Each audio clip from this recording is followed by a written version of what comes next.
Let's wrap the segment with your favorite bet on the DK Sportsbook for either game tonight. Go ahead, Pearce.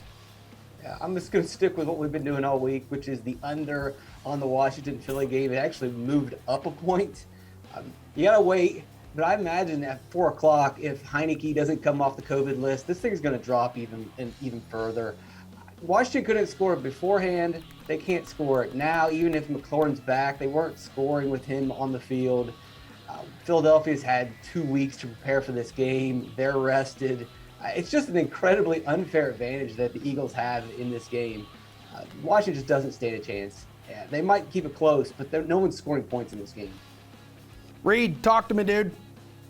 Yeah, I think there's a couple out there. I think Jalen Hurts, over half a interception. Interceptions have been one of the props that have hit at the highest in terms of overs of the major prop categories, somewhere like in the upper 50% across the board.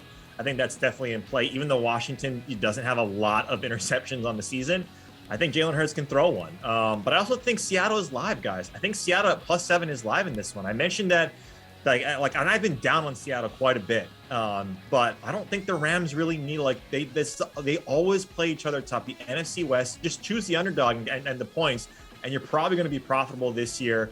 I think Seattle wants to play a little bit of a spoiler here. So give me Seattle +7. I think they can do it. All right, Geoff, favorite bet. I mean, this Seattle Rams game is so weird. The Rams were sick early in the week. Now the Seahawks, who were healthy on Sunday, are now getting sicker. I tend to agree with Reid, though. I think if you can get +7 on the Seahawks, that's a good bet. I kind of like parlaying here. Take the Eagles on the money line, and then you parlay it with the Seahawks +10. Again, you can go into the alternate line, get -165 on the Seahawks +10, and then you've got the Eagles sitting there at -280 on the money line.